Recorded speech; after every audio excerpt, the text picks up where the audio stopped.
Assalamualaikum.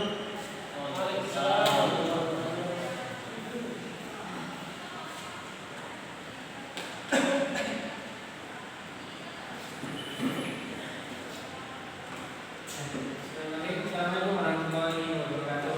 Waalaikumsalam. Warahmatullahi wabarakatuh. Saya gimana kabarnya hari ini? Alhamdulillah, tapi belum makan, Pak. Belum makan? Bukannya puasa sekarang ya? Saya nggak puasa. Oh, hari ini yang biasa. Saya gimana nggak makan? Udah nih, Pak. Puasa.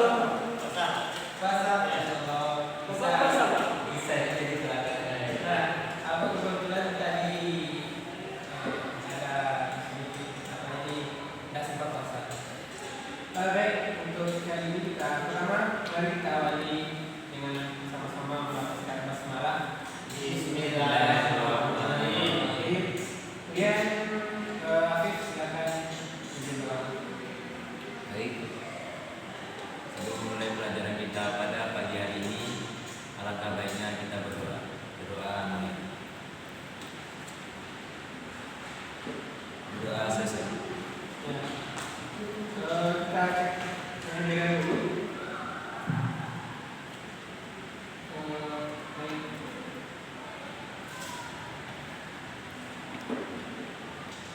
Anwar Pak Hidayat. Hadir. Hadir. Ya. Nabi Ibrahim Azwar. Yang Nurhaiza. Sakit, Pak. Apa? Sakit. Sakit. Dan berapa hari sakit? Berarti hari, Pak. Tiga hari. Jadi kelas sudah ada video ini. Belum, Pak. Rencana hari ini, Pak. Oh, nah, itu sakit apa ya? Itu sakit demam, Pak. Oh, berarti Saya takutnya corona. Apa? Corona.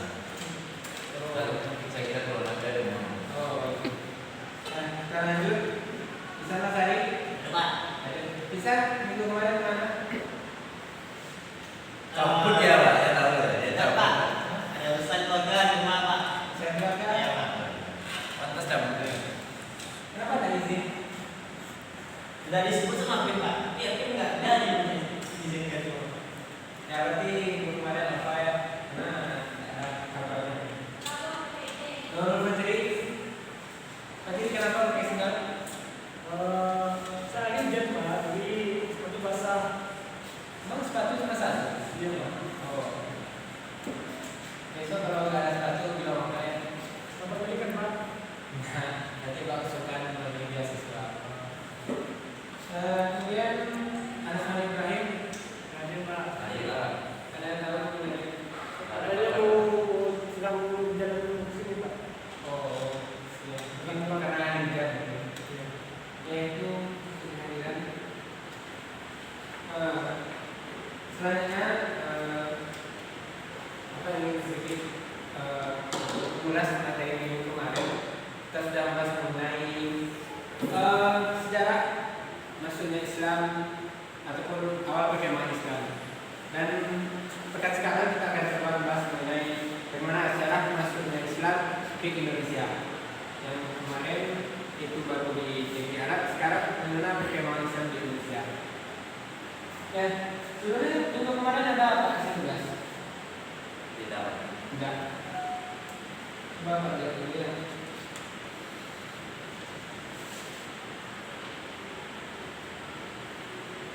Ya, kalau di kelas pelajaran memang tidak ada. Berarti kita pada hari ini fokus membahas proses masuk dan perkembangan Islam di Indonesia. Kebetulan ini ada sudah tadi Bapak ada kuliah juga pun mengajar juga, jadi kebetulan sudah ada orang tulis.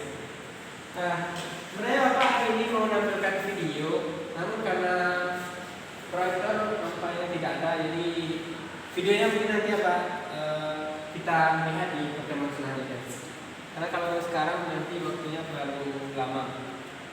Baik, kita masuk pada pelajaran hari ini mengenai proses masuk dan perkembangan Islam di Indonesia.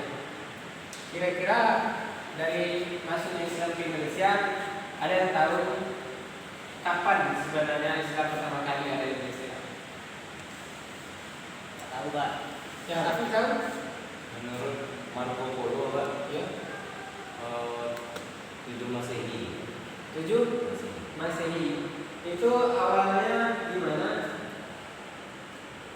Awalnya lupa. Oke, Pak. Gimana? Cek. Di Aceh. Ya. Oh itu. Baik, mungkin sebelum masuk ini kita ingat kembali mengenai sejarah Islam. Ya. Kira-kira kapan terakhir dari kekhalifahan Islam ada di dunia ini? Ya. Berarti pada Raja Turki Utsmani, Pak. Kerajaan Turki Utsmani. pada tahun Tahunnya lupa, Pak. pada tahun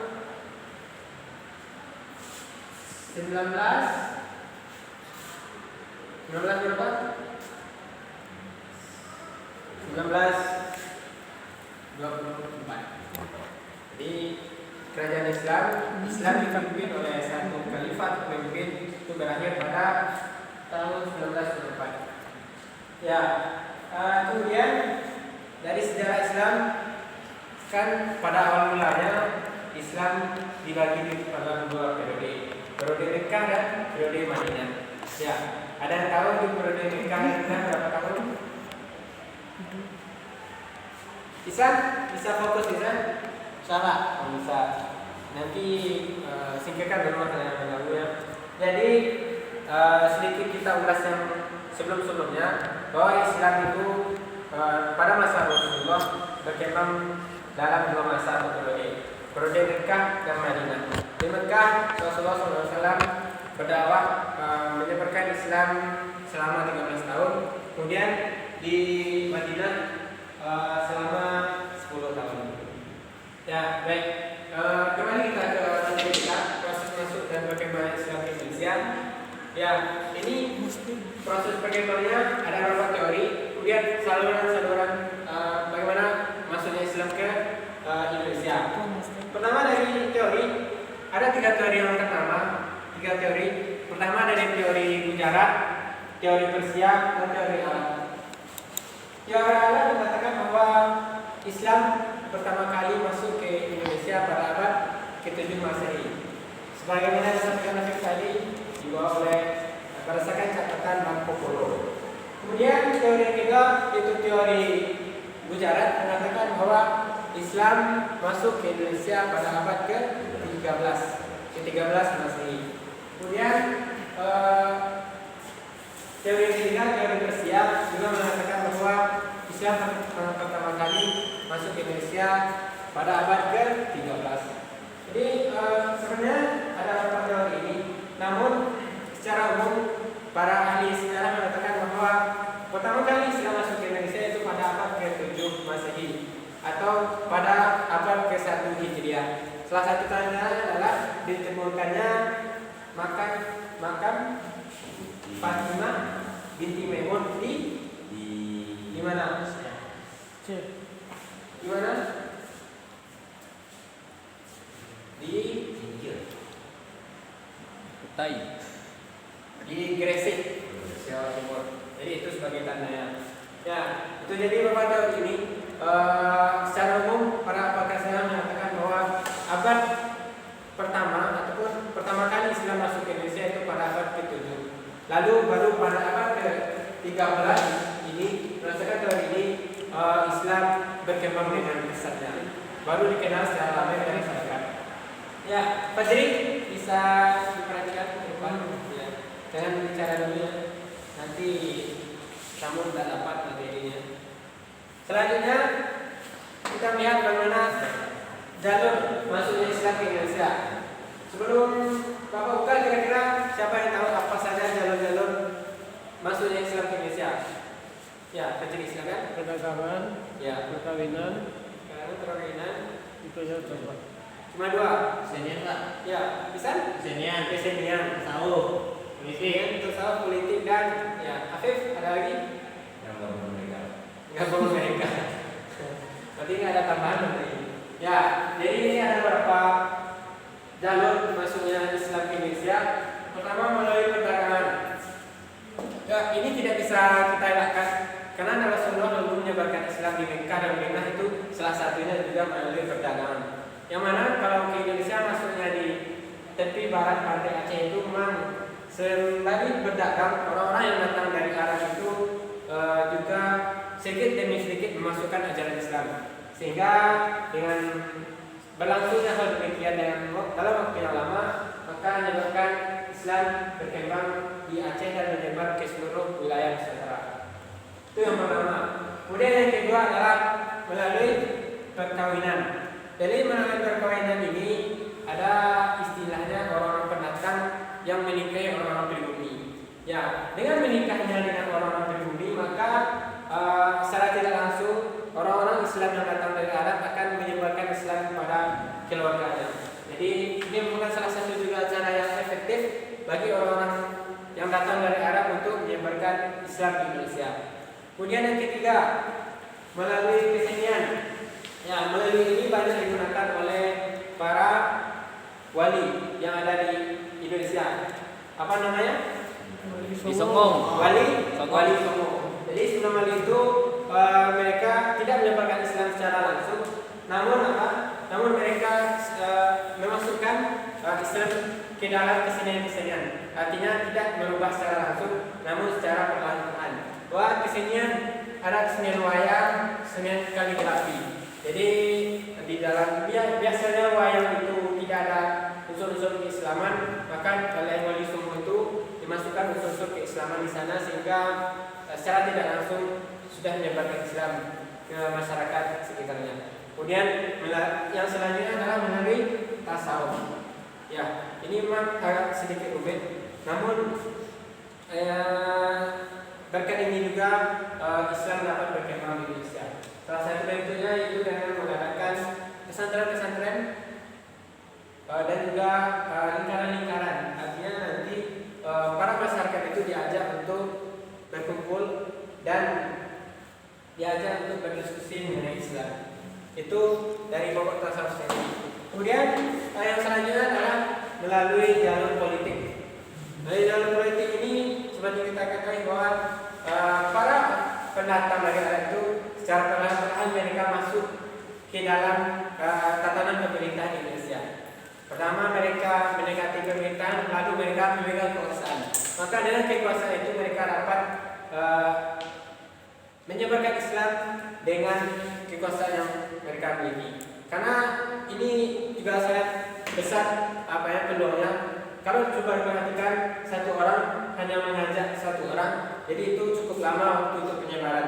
Namun jika dilihat bahwa misalnya ada seseorang yang memiliki kekuasaan, maka dengan kekuasaan itu dia wajibkan semua orang untuk masuk Islam.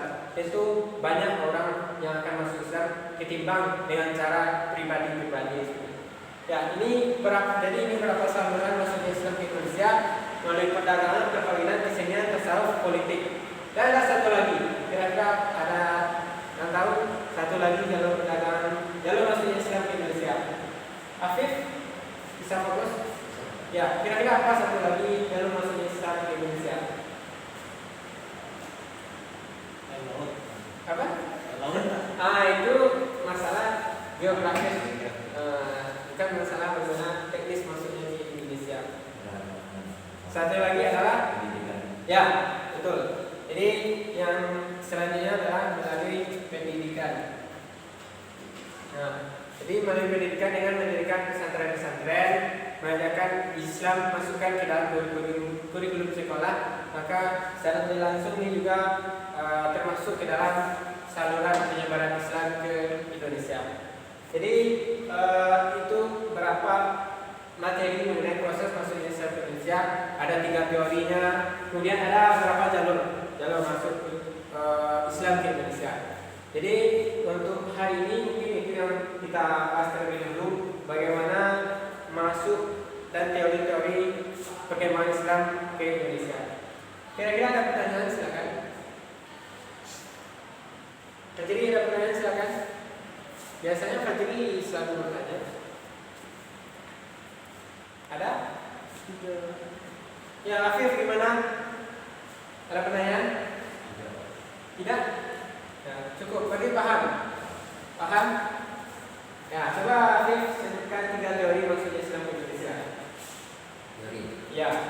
Teori bicara negeri Arab, Persia. Ya. Kemudian ada berapa jalur masuknya Islam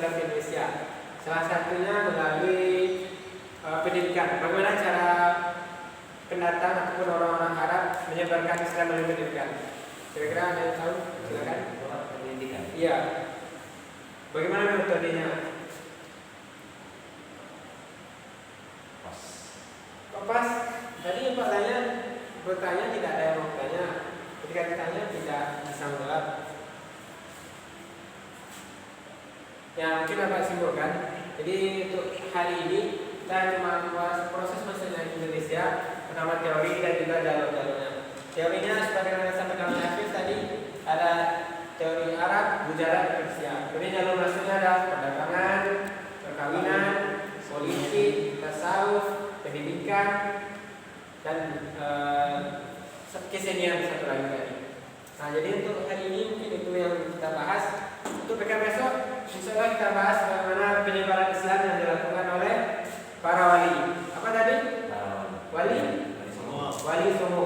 Jadi 9 orang wali itu memiliki cara berbeda dalam menyebarkan Islam Indonesia. Maka insya Allah pekan besok kita bahas mengenai itu. Untuk sekarang mungkin demikian. Sebelum Bapak tutup, kira-kira memang tidak ada yang ingin ditanyakan? Semua paham? Paham semuanya? Insya Allah. Insya Allah paham ya. Ya nanti kalau memang kurang paham, lebih baiknya anak semua nanti coba baca-baca kembali di rumah. Dan kalau bisa diringkas materi ini. Dan jangan lupa untuk pekan besok silakan dibaca materinya. Materi tentang apa tadi? Tentang Wali Songo. Wali Songo.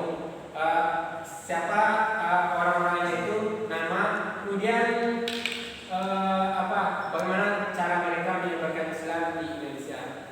Ya, mungkin itu untuk hari ini. Untuk pekan depan insya Allah kita lanjutkan. Baik, mungkin itu ya. Bapak akhiri, assalamualaikum warahmatullahi wabarakatuh. Waalaikumsalam warahmatullahi wabarakatuh. Ya setelah ini dengan siapa lagi? Dengan Pak Ihsan. Pak Ihsan. Oh ya. Habis itu sampai jumpa ke depannya. Assalamualaikum. Waalaikumsalam warahmatullahi wabarakatuh. Ya mari Pak. Merah.